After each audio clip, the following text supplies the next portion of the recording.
रहमानिर्रहीम अस्सलाम वालेकुम। आज के लेक्चर में बेटे हम चैप्टर नंबर 16 के चंद न्यूमेरिकल करेंगे।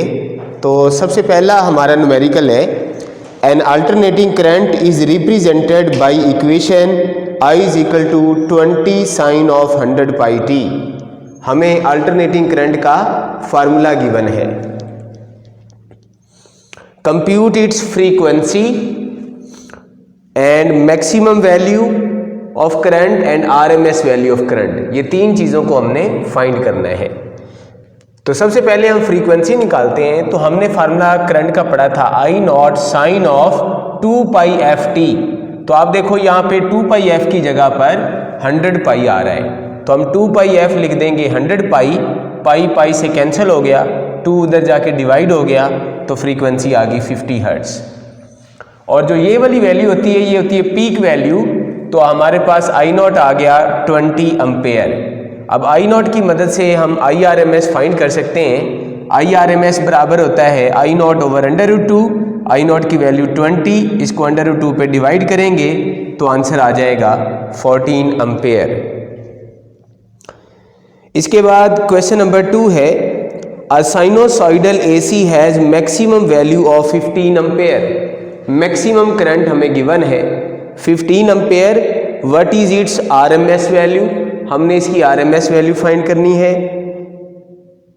If time is recorded from the instant the current is 0, अगर टाइम हमने 0 से करंट को स्टार्ट किया है and is becoming positive, what is the instantaneous value of the current after 1/300 second. हमें टाइम गिवन है 1/300 सेकेंड। इस टाइम पे हमने इंस्टेंटेनियस करंट फाइंड करना है। Given the frequency is 50 hertz और फ्रीक्वेंसी हमें गिवन है 50 हर्ट्ज़।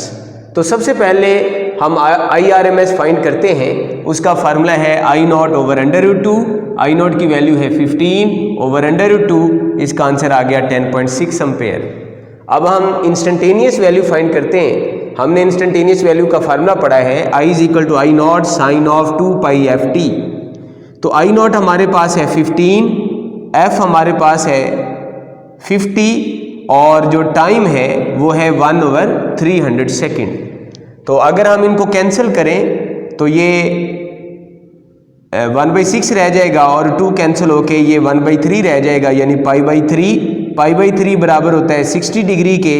तो इसको कैलकुलेटर की मदद से इंस्टेंटेनियस करंट आ जाएगा 13 एम्पेयर।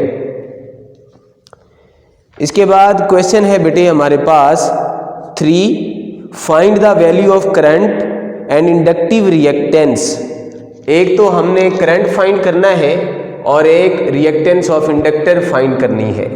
जब ये ना बताया गया हो कि कौन सी वैल्यू फाइंड करनी है तो अंडरस्टूड होगा कि वो आरएमएस वैल्यू होगी। When AC voltage of 220 volt at 50 hertz, हमें वोल्टेज दिया हुआ है 220 वोल्ट और फ्रीक्वेंसी दी हुई है 50 hertz, pass through an inductor of 10 Henry, और हमें सेल्फ इंडक्टेंस की वैल्यू भी गिवन है। तो हमने पढ़ा है सेल्फ इंडक्टेंस बराबर होती है 2 पाई एफ एल, पाई की जगह 3.14, एफ हमें गिवन है 50 और इंडक्टेंस की वैल्यू है 10। तो इसे हमें रिएक्टेंस ऑफ इंडक्टर मिल जाएगी 3140 ओम। करंट बराबर इंडक्टर से गुजरने वाला करंट बराबर होता है V ओवर XL। V हमें गिवन है 220 और XL की वैल्यू है 3140, तो हमारे पास करंट आ जाएगा 0.07 एम्पेयर। इसके बाद हमारे पास है question number 4, a circuit has an inductance of 1/पाई हेनरी। हमें सेल्फ इंडक्टेंस गिवन है 1/पाई henry, resistance 2000 ohm, R given है 2000 ohm. 50 hertz AC frequency given है 50 hertz is supply to it, calculate the reactance and impedance offered by the circuit. तो हमने एक तो रिएक्टेंस फाइंड करनी है और एक इम्पीडेंस फाइंड करनी है। तो इंडक्टर की रिएक्टेंस का फार्मूला हमने पढ़ा है 2 पाई एफ एल। 2 पाई की वैल्यू पाई रहने दी, एफ की जगह 50 और एल बराबर है 1/पाई, पाई पाई से कैंसिल हो जाएगा तो 50 × 2 100 ओम। उसकी रिएक्टेंस आ जाएगी। इम्पीडेंस का हमने फार्मूला पढ़ा है आर स्क्वायर प्लस XL का स्क्वायर अंडर रूट। आर की वैल्यू है हमारे पास 2000, उसका स्क्वायर, XL की वैल्यू है 100, उसका स्क्वायर, तो ये आंसर आ जाएगा हमारे पास 2002.5 ओहम। इसके बाद हमारे पास है question number 5। An inductor of pure inductance 3/π henry is connected in series with the resistance of 40 ohm. हमें सेल्फ इंडक्टेंस गिवन है, L की वैल्यू 3/π हेनरी और R की वैल्यू है 40 ohm. Find the peak value of current I0 हमने find करना है, RMS value IRMS find करना है, phase difference between the current and the applied voltage और फेज डिफरेंस थीटा फाइंड करना है। अप्लाइड वोल्टेज गिवन है V = 350 sine of 100πt, voltage की वैल्यू हमें गिवन है। तो पहले तो हम इस वोल्टेज से पीक वोल्टेज फाइंड करते हैं। तो ये वाली जो वैल्यू है, ये वोल्टेज की पीक वैल्यू है, तो V0 आ गया 350 ओहम। 2πf बराबर है 100π के, तो अगर हम f की वैल्यू फाइंड करें तो वो आ जाएगी 50 हर्ट्ज। अब हम XL फाइंड करते हैं। XL का फार्मूला हमने पढ़ा है 2πfL, पाई वैसे ही आ गया, f की जगह 50 और L बराबर है 3/π, पाई कैंसिल हो जाएगा, तो ये बनेगा 100 × 3 300 ओहम। करंट फाइंड करने के लिए हमें इम्पीडेंस को पहले फाइंड करना पड़ेगा। तो पहले अब हम इम्पीडेंस को फाइंड करते हैं। RL सीरीज सर्किट में इम्पीडेंस होती है R² प्लस XL का स्क्वायर अंडर रूट। R की वैल्यू है 40, उसका स्क्वायर, XL की वैल्यू है 300, उसका स्क्वायर। तो जब आप इनको कैलकुलेटर से सॉल्व करेंगे तो आंसर आ गया 302.65 ओहम। अब पूरे सर्किट की अपोजिशन हमें मालूम है, इसकी मदद से हम करंट फाइंड कर सकते हैं। तो सबसे पहले हम I0 फाइंड करेंगे। I0 बराबर होता है V0/G। I0 पहले क्यों फाइंड कर रहे हैं? क्योंकि हमें V0 की वैल्यू मालूम है। तो V0 बराबर है 350 के और G हमारे पास है 302.65, तो हमारे पास करंट का आंसर आ गया 1.16 एम्पेयर। अब हम IRMS फाइंड करते हैं। उसका फार्मूला हमने पढ़ा है I0/√2। I0 की वैल्यू है 1.16/√2, तो इसका आंसर आ गया 0.81 ओहम। थीटा का हमने फार्मूला पढ़ा है tan इनवर्स XL/R। तो यहाँ पे XL की वैल्यू हमें मालूम है 300 और R की वैल्यू भी मालूम है 40। तो जब हम यहाँ पे ये पुट करेंगे तो थीटा की वैल्यू आ गई 82.4 डिग्री।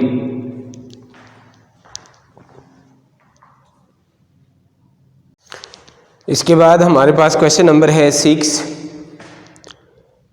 10 मिली हेनरी, हमें सेल्फ इंडक्टेंस पता है 10 milli henry is connected across and 20 ohm, resistance पता है 20 ohm, is connected across to 40 volt. RMS value voltage की पता है एंड 180/π हर्ट्ज फ्रीक्वेंसी। तो ये हमें फ्रीक्वेंसी पता है 180/π। How much power does it dissipate, power dissipation हमने फाइंड करनी है। तो पावर डिसिपेशन का फार्मूला होता है VRMS IRMS cause of theta. VRMS तो हमें मालूम है और हमें IRMS और थीटा फाइंड करना पड़ेगा। IRMS फाइंड करने के लिए पहले इम्पीडेंस फाइंड करनी पड़ेगी और इम्पीडेंस को फाइंड करने के लिए पहले इंडक्टर की रिएक्टेंस को फाइंड करना पड़ेगा। तो सबसे पहले हम इंडक्टर की रिएक्टेंस फाइंड करते हैं 2πfL। तो इन दोनों की वैल्यूज पुट करेंगे तो हमारे पास self inductance reactance of inductor आ जाएगी 3.6 हेनरी। इम्पीडेंस का हमने फार्मूला पढ़ा है R² प्लस XL का स्क्वायर अंडर रूट। R की वैल्यू है हमारे पास 20 और XL की वैल्यू है 3.6, दोनों पुट करेंगे तो फिर इम्पीडेंस की वैल्यू आ जाएगी। RMS वैल्यू ऑफ करंट बराबर होती है VRMS/G। VRMS और G दोनों मालूम है, दोनों वैल्यू पुट करेंगे तो हमें करंट की RMS वैल्यू आ जाएगी। पावर निकालने के लिए और हमें पहले फाइंड करना पड़ेगा थीटा। RL सीरीज सर्किट में हमने पढ़ा है थीटा बराबर होता है tan इनवर्स XL/R। XL की वैल्यू 3.6, R की वैल्यू 20, थीटा आ गया 10.2। इन तीनों वैल्यूज़ को हम पुट कर देंगे इस इक्वेशन में। VRMS आ गया 240, IRMS आ गया 11.81 और थीटा है हमारे पास 10.2। तो हमारे पास पावर आ जाएगी 2778 वाट। क्वेश्चन नंबर 7 है, find the value of current flowing through the capacitance of 0.5 microfarad. आपने करंट फाइंड करना है, कैपेसिटेंस गिवन है 0.5 microfarad when connected to a source 150 volt at 50 hertz frequency. VRMS given है और फ्रीक्वेंसी गिवन है। तो current find करने के लिए पहले हमें XC फाइंड करना पड़ेगा। XC का फार्मूला हमने पढ़ा है 1/2 पाई FC। F की वैल्यू है 50 और C की वैल्यू है 0.5 माइक्रोफैरड। अगर हम इनकी वैल्यूज पुट कर दें, माइक्रो की जगह 10⁻⁻⁶, तो कैपेसिटर की रिएक्टेंस आ जाएगी 6369 ओम। IRMS बराबर होता है VRMS ओवर XC। दोनों की वैल्यू पुट कर देंगे तो हमें करंट की RMS वैल्यू मिल जाएगी। इसके बाद हमारे पास क्वेश्चन नंबर है 8, N alternating source of EMF 12 volt. VRMS हमें गिवन है 12 वोल्ट एंड फ्रीक्वेंसी 50 हर्ट्ज और फ्रीक्वेंसी गिवन है 50 hertz is applied to a capacitor of capacitance 3 microfarad in series with a resistance of 1 kilo ohm। Capacitance है 3 microfarad और इसके साथ series में resistance लगी है 1000 ohm. Calculate the phase difference. तो आप देखें इसमें R और C सीरीज में लगे हुए हैं, तो ये बन गया RC series circuit. RC series circuit में हमने फेज डिफरेंस का फार्मूला पढ़ा है tan inverse XC over R। XC की जगह हम लिख देंगे 1/2 पाई FC और FC और R अब हमें तीनों वैल्यूज मालूम है, तो पाई की जगह 3.14, F बराबर है 50, C की वैल्यू है 3 माइक्रोफैरड और R है 1000, तो फेज डिफरेंस आ जाएगा 46.7 डिग्री। क्वेश्चन नंबर 9 है, what is the resonant frequency of a circuit. Resonance frequency हमने फाइंड करनी है of the coil of inductance 2.5 Henry and capacitance 40 microfarad. Self inductance given है और कैपेसिटेंस गिवन है। तो रेजोनेंस फ्रीक्वेंसी का हमने फार्मूला पढ़ा है 1/2 पाई √LC। L और C की वैल्यू पुट कर दी तो कैलकुलेटर से आंसर आ गया 15.9 हर्ट्ज, जिसको हम तकरीबन 16 हर्ट्ज भी लिख सकते हैं। Thank you so much. अल्लाह हाफिज़।